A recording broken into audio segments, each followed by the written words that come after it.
Dios les bendiga a todos. Bienvenidos a Comunidad Cristiana Luminares. Versículo 20. Si no tiene Biblia, compre una. No, si no tiene Biblia, lo vamos a presentar también en pantalla, no se preocupen. Vamos a hablar sobre los días futuros. La palabra habla de días futuros. ¿Estamos en línea? ¿Estamos en línea? Saludos a los que nos miran desde el internet y los que están viendo también en YouTube. Bien, Jeremías 23:20 dice, mire qué interesante este versículo. Levanten la mano los que están esperando la venida del Señor.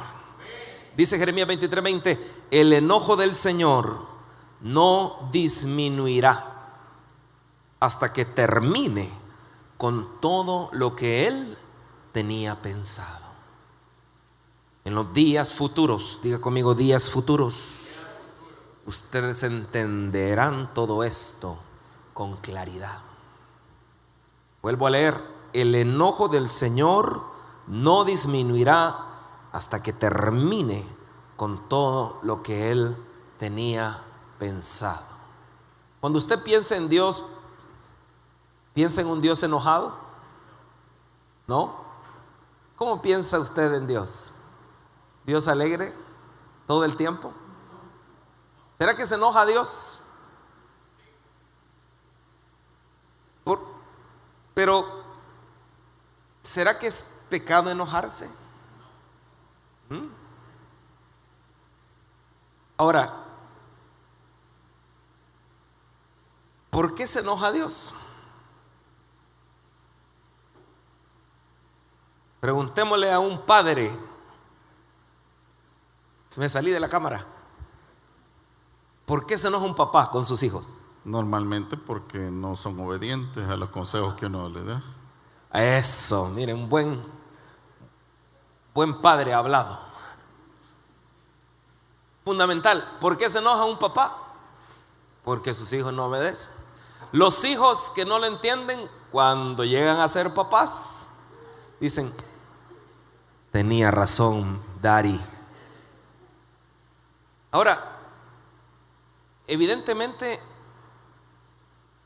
no es pecado enojarse, porque la Biblia dice en Efesios 4:26, se pueden enojar. Dígale a su esposa, ya viste. Pero no pequen, dice. Ahora usted, la esposa, dígale, ajá, no dejen que se ponga el sol antes de que se ocupen de su enojo. Entonces, se puede uno enojar, pero mientras no peque. ¿Cómo está eso? El Salmo 4:4 hace una referencia en esta versión y dice, no pequen al dejar que el enojo los controle. Entonces, cuando el enojo se vuelve pecado, cuando te controla. Es esa gente. ¿Cómo sabes que una persona lo controla el enojo? Su modo automático o modo continuo, o digamos su estándar es pasar enojado. O sea, toda la vida empurrado. De esos no han venido, no hay nadie acá, pero gente, toda la vida la cara enojada. Y no reflejan no se le ve el gozo del Señor por ningún lado, ¿verdad? Toda la vida enojado. Si gana su equipo, se enoja porque no metió gol el que él quería que metiera gol. Si gana, dice que debieron haber ganado por más. Todo le enoja, toda la vida. Que si está caliente, qué calor. Que si está frío, qué helado. Que si vino a la iglesia, no vino el hermano con quería hablar. Que si vino el hermano, está hablando con otro y todo le enoja. Y Dios le regala un carro nuevo. No era el color que yo quería. Toda la vida enojados. Eso, amados hermanos, cuando el enojo nos controla, es pecado. ¿Por qué es pecado? Porque Dios nos diseñó para ser personas que lo que irradie sea la luz de Jesús. Y sabes, la Biblia dice que debemos regocijarnos en el Señor Siempre. Primera de Tesalonicenses, capítulo 5, versículo 23. Si no me equivoco, dice: regocijaos en el Señor cuando todo les vaya bien. No dice así. Siempre dice. Claro, hay situaciones que lo enojan a uno y vamos a explicar bien, porque también hay que entender. El problema también es cuando el enojo nos controla, y también cuando, mire lo que dice: reflexionen durante la noche y quédense en silencio. Una cosa es reflexionar para salir del enojo, y otra cosa también es quedar en silencio, porque cuando tú abres tu boca cuando estás enojado, generalmente vas a decir cosas que después te vas a arrepentir. Por eso que la Biblia es bien linda y sabia, y Dios nos ha dejado su palabra, y por eso nos vamos a meter más con la palabra a través de Insta y de discipulado, para conocer más a Dios. Pero dice: y quédense en silencio. Entonces tenga cuidado cuando se enoja su alma. Mejor no hable, quédese en silencio. No, ahorita estoy enojado. Y dice: medite, reflexionen durante la noche. Eso es venir, traerlo delante del Señor. Hubo una persona que hablamos el domingo con los servidores. ¿Cuántos servidores estuvieron el domingo acá? Eso. ¿Se acuerda? ¿Quién es él? El hermano del pródigo. Dios nos enseñó cosas muy lindas sobre esta actitud, que tenía un espíritu incorrecto. Dice la Biblia que el hijo mayor estaba trabajando en el campo. Esto lo vamos a ver rapidito. Cuando regresó, oyó el sonido de música y baile en la casa, y preguntó a uno de los sirvientes qué pasaba. Tu hermano ha vuelto, le dijo, y tu padre mató al ternero engordado. Celebramos porque llegó a salvo. Pero él respondió: todos estos años he trabajado para ti como un burro, y nunca me negué a hacer nada de lo que me perdiste. Y en todo este tiempo no me diste ni un cabrito para festejar con mis amigos. Estaba amargado. Sin embargo, cuando este hijo tuyo regresa después de haber derrochado tu dinero en prostitutas, matas al ternero engordado para celebrar. ¿No le parece que tenía razón el hermano del pródigo? Porque ya sabe el final. Pero así, aparentemente, dígame si no, pareciera que tiene razón. Pero mire lo que le contesta el padre. El padre le contestó: pero hijo, tú siempre estás conmigo y todo lo que tengo es tuyo. ¿Cómo no íbamos a hacer una fiesta y alegrarnos por el regreso de tu hermano? Es como si hubiera muerto, pero ha vuelto a vivir. Como que si se hubiera perdido, pero lo hemos encontrado. Ahorita que el Señor nos permitió ir a Estados Unidos a tener un tiempo familiar, me encontré con una persona que me dijo: yo jugué en primera división, pero me encontré con alguien que yo lo conozco. Yo sé que Malacate es, y aguanta que pastor es ahora. Brasileño, me dijo, y ahí está pastoreando. No, ¿cómo va a ser si yo me lo puedo? Yo sé cómo era. Pero es que, al igual que el hermano del pródigo, calentura ajena, a veces nosotros no entendemos que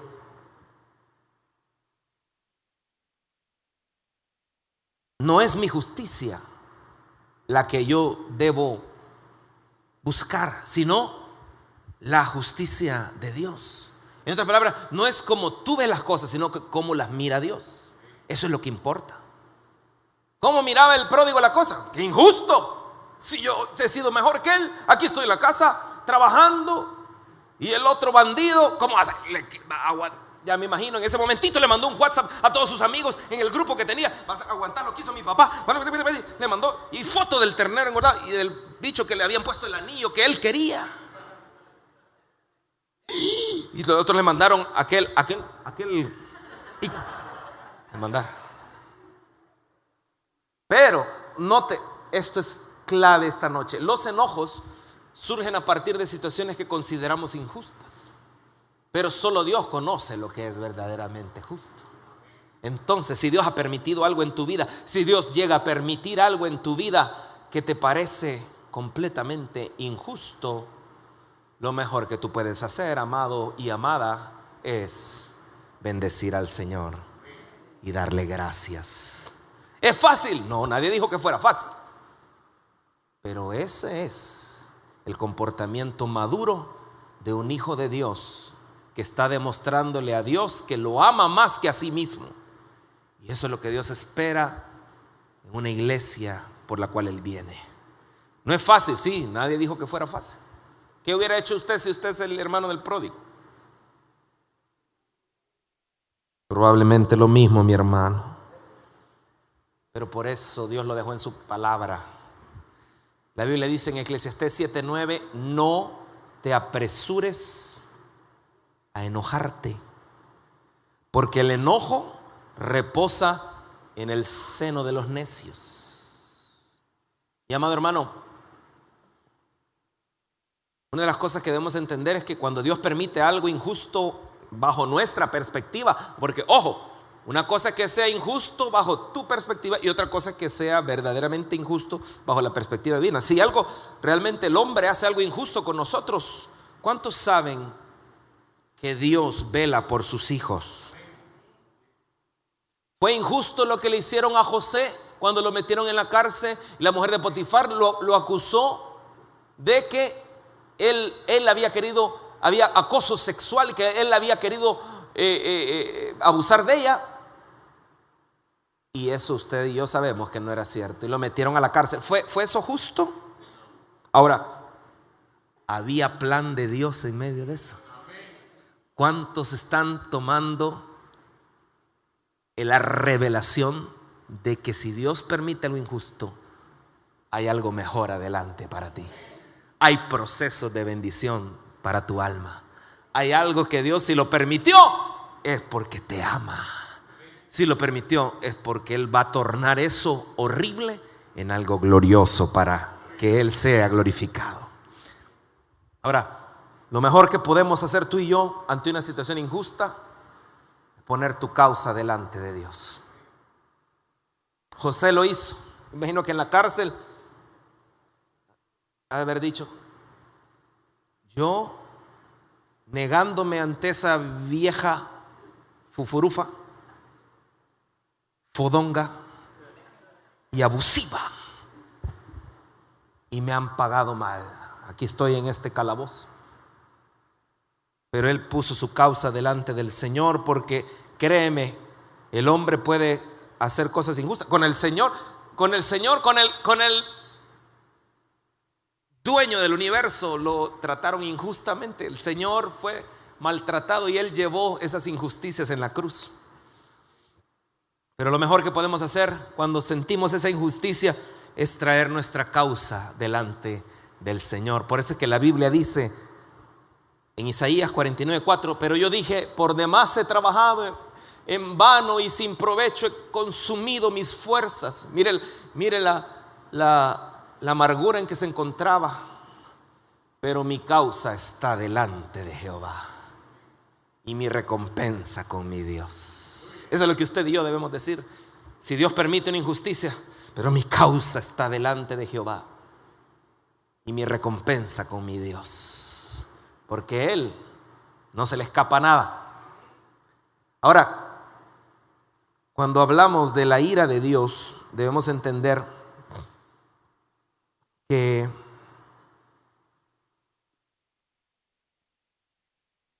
en los días futuros, así como antiguamente se manifestó la ira de Dios, ¿por qué sucedió el diluvio? Porque hubo una ira de Dios. ¿Por qué Sodoma y Gomorra cayó fuego del cielo? Porque hubo ira de Dios. Es decir, hasta que el ser humano entiende que no debe vivir para sí mismo, sino que debe vivir bajo la óptica divina, sujetándose a su Creador. Hasta que tiene esa revelación, el ser humano puede caminar en bendición. La Biblia nos expresa por qué sucede la ira de Dios. Y en el versículo inicial con que comenzamos esta noche, el enojo del Señor, dice, no disminuirá hasta que termine con todo lo que Él tenía pensado. Y en los días futuros ustedes entenderán todo esto con claridad, dice Jeremías 23:20. Déjenme hablarle del contexto. En el contexto había gente que hablaba de parte de Dios, que supuestamente serían como cristianos hoy en día, pero eran idólatras. Se satisfacían a sí mismos y solo buscaban su propia satisfacción y se metían en pecado. Dice la Biblia que en el contexto había adulterio, Había hombres que tenían que representar a Dios y en lugar de representar a Dios estaban dando un mal ejemplo de Dios. Entonces el Señor mostró su enojo a través del profeta Jeremías. Cuando vemos en la palabra qué es la ira de Dios, en el Salmo 106, 29, encontramos que provocaron la ira de Dios con sus obras y se desarrolló la mortandad entre ellos. O sea, Dios no se enoja como el ser humano que se enoja por cosas vanas, por cosas que a veces ni le constan. Nosotros nos enojamos por cosas que a veces nos dicen y no están comprobadas. Nos enojamos por cosas triviales, nos enojamos por cosas que al final ni van a pasar a veces y nos enojamos. Pero Dios, si se enoja a Dios, es por algo real. Y en este caso, Dios, dice la Escritura que la ira de Dios viene a causa de las obras de los seres humanos. Por eso vamos a definir que la ira de Dios es el resultado de la injusticia del hombre cuando actúa de manera impía o alejado de Dios, debido a su orgullo y egoísmo, es decir, queriendo ser Dios. ¿Qué es la ira de Dios entonces? Un resultado. Yo digo, ¿qué es la ira de Dios? Usted dice un resultado. ¿Qué es la ira de Dios? Un resultado. ¿De qué?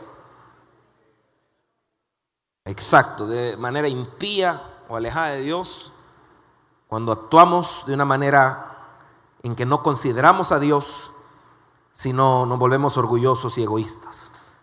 ¿Por qué es importante entender esto, amados hermanos? Porque viene un día que está profetizado de la ira de Dios.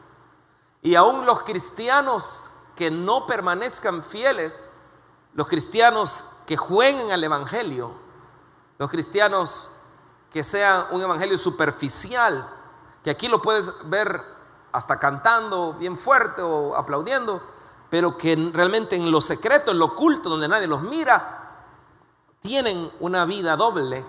Entonces va a haber un día donde todo va a tener sentido, y por eso el Señor les advierte: los días futuros se darán cuenta. Nosotros debemos entender que van a haber días futuros, que van a haber días donde el que no se arrepintió de sus malas obras, el que no confesó su pecado, el que no se apartó del pecado, sino que porque hay quienes vienen a la iglesia y quieren que Dios los bendiga, pero quieren seguir viviendo su vida, no a la manera bíblica, sino a la manera que a ellos se le antoja. Eso no existe. Eso es seguir tú siendo Dios. Pero cuando vienes a Cristo, si verdaderamente te rindes a Él, Él es el que manda y establece las reglas del juego, no nosotros. Usted ya lo sabe. Dígale al que tiene al lado: Él manda, tú ya lo sabes. Deja que el Señor mande. ¿Por qué es importante entender esto sobre los días futuros antes de que veamos situaciones reales que van a suceder? Porque la Biblia dice en Romanos, y mire qué poderoso esto: ciertamente la ira de Dios viene revelándose desde el cielo contra toda impiedad e injusticia de los seres humanos, que con su maldad obstruyen la verdad. Me explico. Lo que se puede conocer acerca de Dios es evidente para ellos, pues Él mismo se lo ha revelado. Porque desde la creación del mundo, las cualidades invisibles de Dios, es decir, su eterno poder y su naturaleza divina, se perciben claramente a través de lo que Él creó. De modo que nadie tiene excusa. Mire qué interesante. La ira de Dios viene revelándose desde el cielo contra toda impiedad e injusticia de los seres humanos, que con su maldad obstruyen la verdad. ¿Quién es la verdad? Cristo. Él dijo: yo soy la verdad y la vida. Pero dice el siguiente versículo, el versículo 21, mire qué interesante: a pesar de haber conocido a Dios, no lo glorificaron como a Dios ni le dieron gracias, sino que se extraviaron en sus inútiles razonamientos y se les oscureció su insensato corazón. Aunque afirmaban ser sabios, se volvieron necios. Entonces, mire qué interesante esto, porque la ira de Dios viene por causa de la necedad del hombre. Y si usted leyó conmigo esta parte, mire qué interesante. ¿Qué es lo que pasó? La gente se extravió en sus inútiles razonamientos. No hay nada peor que razonar. Dios te ha dado raciocinio. Y en ese raciocinio que Dios te ha dado, no hay nada peor que racionar bajo tus propios razonamientos sin considerar la escritura, sin considerar la palabra. Cuando la gente hace un raciocinio, dice una mujer allá en cierto lugar del mundo, Dios me hizo lesbiana. Por eso está bien esto. Y yo voy a animar a todas las chicas, dice, que Dios las hizo así, porque es así como Dios las hizo, así que tienen que sentirse bien. Es un racionamiento del diablo, falso. ¿Por qué del diablo? Porque Satanás es padre de toda mentira. Entonces tiene un origen. Entonces tú no puedes acomodar el evangelio a lo que a ti te parezca. Tú no puedes acomodar el evangelio a lo que tú sientas que está bien. Tú no puedes acomodar el evangelio para ser políticamente correcto. Tú no puedes acomodar el evangelio para que todos le caigas bien, porque no funciona. No es así. El Señor Jesús tuvo que entrar al templo y hizo un látigo y botó a los cambistas. Vio los efectos especiales que tenemos aquí en Luminares, qué cosa seria. Y botó todos los que vendían y cambiaban porque robaban y habían convertido el templo de Dios, tenía que ser algo sagrado, en cueva de ladrones. ¿Qué era el celo del Señor? Lo que la palabra decía, no lo que a él, uy, no, se me van a enojar. Pero la gente razonaba de una manera incorrecta, no consideraba la palabra. Decían, como necesitan hacer cambio de dinero, aquí aprovechamos. Ellos estaban viendo el business, porque lo que amaban no era a Dios, amaban el dinero. Dice la Biblia entonces que se extraviaron. ¿Dónde se extraviaron? En sus inútiles razonamientos, y se les oscureció su insensato corazón. Aunque afirmaban ser sabios, se volvieron necios. Entonces mire qué tremendo. El raciocinio sin Dios lleva a la necedad. ¿Puede leerlo conmigo? El raciocinio sin Dios lleva a la necedad y daña el corazón con oscuridad. Hay una película que fuimos a ver en Luminares, Cinema Luminares, que se llamaba El corazón del hombre. ¿Se acuerdan? En esa película aparece una chica que dice que tenía relaciones sexuales de una manera inapropiada, inmoral. Pero dice que ella no sabía que lo que estaba haciendo era malo. Eso me llamó mucho la atención. Pero cuando fue a la palabra, y de eso es lo que se trata, no es lo que tú puedas razonar o lo que la cultura actual esté diciendo o el posmodernismo te diga, eso está bien. No, es lo que la Biblia, la palabra de Dios, el que nos creó, el que tiene el diseño perfecto, el que nos ha dado este templo, Él es el que define lo que es verdad. Y por eso es que debemos tener cuidado a no razonar sin Dios. En todo tu raciocinio, que Dios mismo, por cierto, te lo ha dado, debes considerar a Dios. Mire, mis amigas dicen que si Dios no quisiera que usáramos los órganos del cuerpo, entonces no nos lo hubiera dado. Así que si están ahí, es para ocuparlos. Se ve bonito,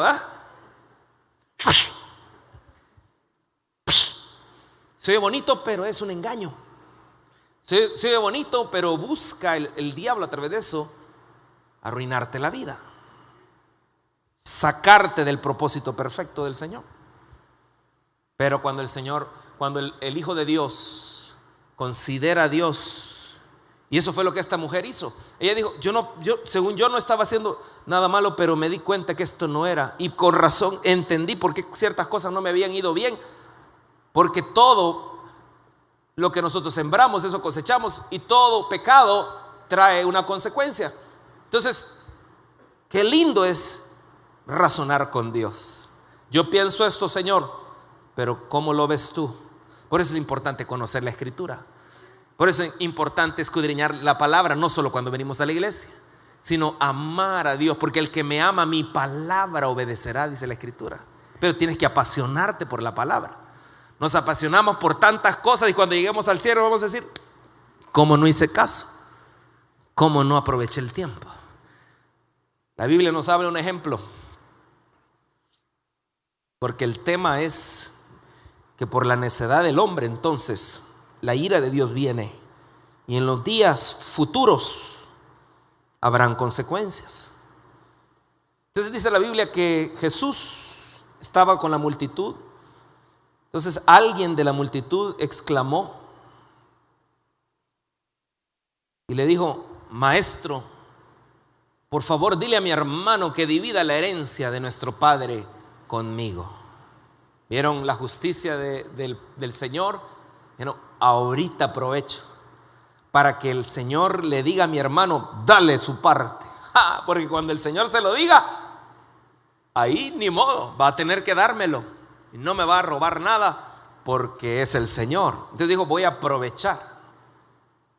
Pero el Señor, que conoce las intenciones del corazón, dice la Biblia que le dijo, amigo,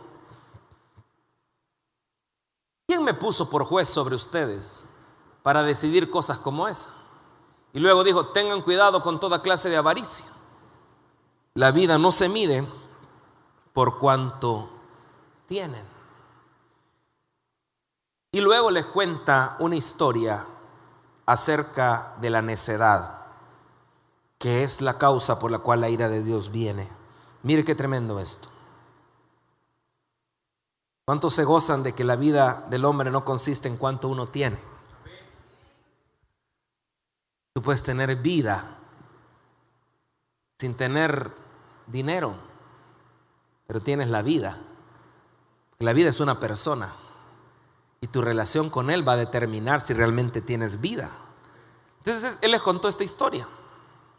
Un hombre rico tenía un campo fértil que producía buenas cosechas.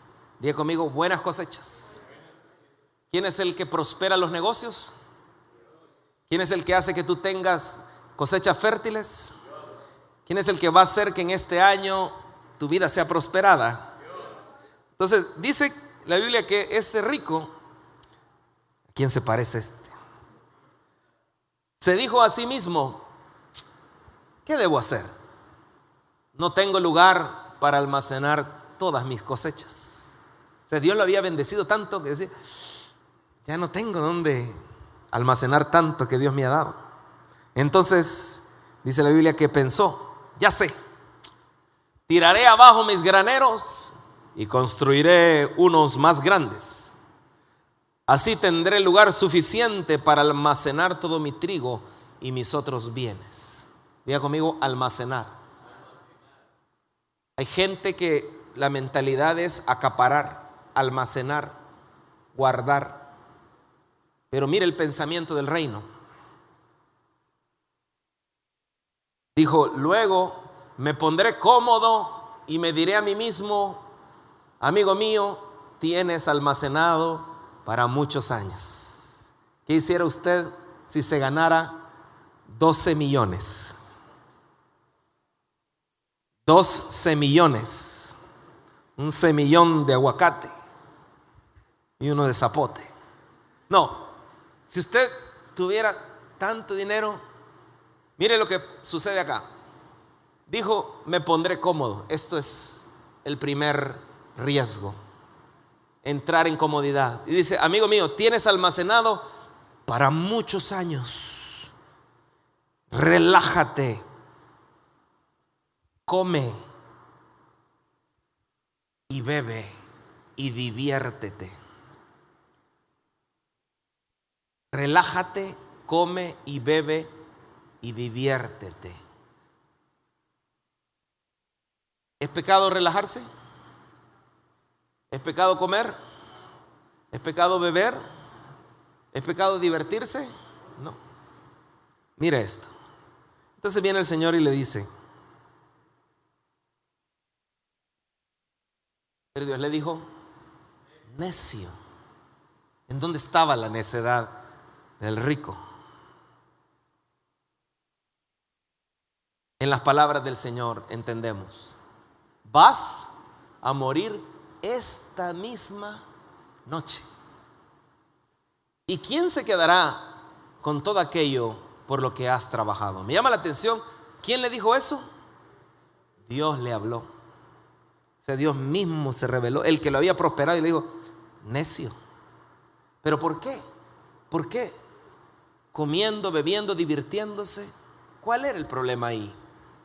El problema era que un necio es alguien que solo piensa en sí mismo. Un necio es alguien que no considera a Dios. Si el rico hubiera considerado a Dios, ese rico hubiera dicho: tengo en exceso. ¿Qué era lo más apropiado en el reino de Dios cuando tiene abundancia? La Biblia dice en el Nuevo Testamento de que Dios nos abunda para que abundemos en buenas obras. Pero él no estaba pensando en función del prójimo, de los demás, ni de Dios, sino en sí mismo. Y dice la Biblia: así es el que almacena riquezas terrenales, pero no es rico en su relación con Dios. ¿Para qué trabaja toda la gente alrededor del mundo? ¿Trabajan para lo eterno o para lo temporal? La mayoría están trabajando para lo temporal, sin considerar lo eterno. Y eso es lo que convierte a una persona en necio. Y la ira de Dios viene por los necios, por los que solo están pensando en sí mismos, por los que no consideran a Dios en la ecuación, los que hacen las cosas sin respetar a Dios, los que hacen las cosas de una manera individualista, los que pueden estar oyendo un mensaje y en el fondo de su corazón están criticando al que está mandando el mensaje, porque al final lo que piensan hacer es lo que les dé la gana y lo que el capricho de su corazón les dicte, y no lo que la palabra de Dios le está exigiendo. Gracias a Dios que de esos no hay acá. Pero dice la Biblia: así es el que almacena riquezas terrenales, pero no es rico en su relación con Dios. Cuando tú no eres rico en tu relación con Dios, Dios te considera necio. Y la pregunta es, este año 2019, ¿eres rico en tu relación con Dios? ¿Cómo puedes enriquecer tu relación con Dios este 2019? Hasta que Cristo venga. Porque la relación con Dios es algo que se debe enriquecer, según lo que acabamos de ver. Puedes ser pobre en tu relación con Dios. ¿Cómo era el rico? Pobre. Se creía rico. Por eso es que Apocalipsis dice: tú dices que eres rico, pero eres pobre, ciego, necio. ¿Y qué dice? Miserable. Por eso no es rico el que se cree rico, que tenga billullo, sino la Biblia dice que no se orgullezca el sabio de ser sabio, ni el poderoso de su poder, ni el rico de su riqueza. Si alguien se quiere enorgullecer, que se enorgullezca de conocerme, de saber que yo soy el Señor, que actúo en la tierra con amor, justicia y rectitud, pues eso es lo que a mí me agrada. Yo, el Señor, lo afirmo. ¿Qué le agrada al Señor? Que le conozcas. La verdadera jactancia tiene que ser en que conozcas a Dios. No una religión, sino que lo conozcas a Él. Y para conocerlo a Él tienes que tener intimidad con Él. Tienes que buscarlo en lo secreto. En la iglesia sí, también, porque es parte del crecimiento. Pero no puedes pasar un año más en comodidad o en automático. Tenemos que ser intencionales. Tenemos que verdaderamente crecer en nuestra relación con Dios. Porque si no, el día de mañana Dios puede prosperarte como esta persona, y Dios no tiene ningún problema en prosperar a sus hijos. Pero la abundancia es un engaño para muchos que no tienen el corazón correcto, porque no tienen un corazón que ame a Dios, sino aman más lo material, el dinero. Y la raíz de todos los males, dice la Escritura, es el amor al dinero y por el cual muchos se perdieron, dice la Biblia, como este rico. Entonces, Dios puede prosperarte, pero la verdadera prosperidad, la que no te va a perder, es aquella en la cual mantienes una relación correcta con Dios. ¿Por qué nosotros estamos trabajando en discipular? Porque la estrategia de discipulado nos va a permitir a nosotros ser ricos en nuestra relación con Dios. Muchas veces nosotros no hacemos el hábito de buscar a Dios, pero a través del discipulado lo que buscamos es que tú generes un hábito. Muchas veces estamos en automático. Me levanto, me baño, voy al trabajo, llego a la casa, agarro el control, Netflix, la serie, un capítulo, me gustó, voy a echar otro capítulo, me gustó, tercer capítulo, me desvelo, me levanto, ya no rindo igual, otra vez, ¿entiendes? Todo el día, como, y así sigue. Y Dios, bien, gracias. Otro día me levanto, me baño, chateo, llego al trabajo, vuelvo a chatear, trabajo, robo tiempo de la iglesia, del trabajo viendo Facebook, vuelvo, no aquí vea, pero en otros lados, y regreso y otra vez lo mismo. Y Dios, pero Dios quiere que le conozcas, y para conocerle hay que ir a la palabra, hay que ser intencionales. Qué feo es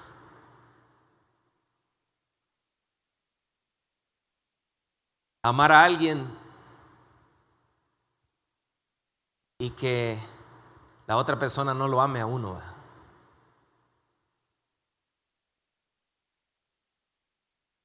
Por eso, si tú un día Dios te da una pareja, verifica que sea recíproco.